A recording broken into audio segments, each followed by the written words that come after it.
Sorotan lain, saudara, tersangka kasus ijazah palsu Presiden ke-7 Joko Widodo, Roy Suryo, membantah jika isu ijazah palsu ini untuk menjatuhkan Wakil Presiden RI Gibran Rakabuming di pemilu 2029.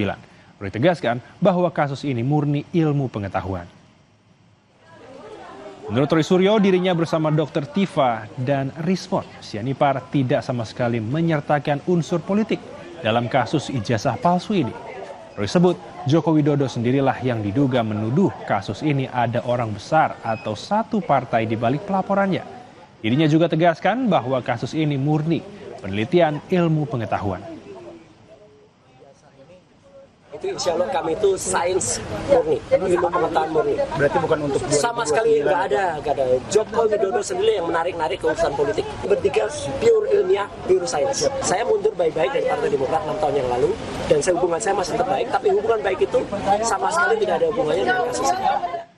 Saudara, Korps Garda Revolusi Iran menyatakan kesiapannya untuk bertempur, termasuk menghadapi ancaman agresi Amerika Serikat. Pernyataan ini disampaikan di tengah seruan sejumlah negara kepada warganya untuk meninggalkan Iran.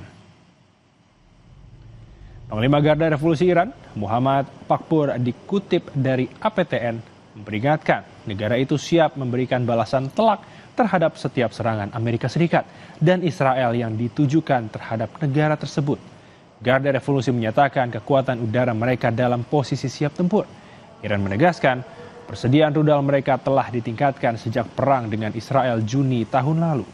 Iran juga terus memantau penempatan personel dan senjata Amerika Serikat di pangkalan militer di Timur Tengah.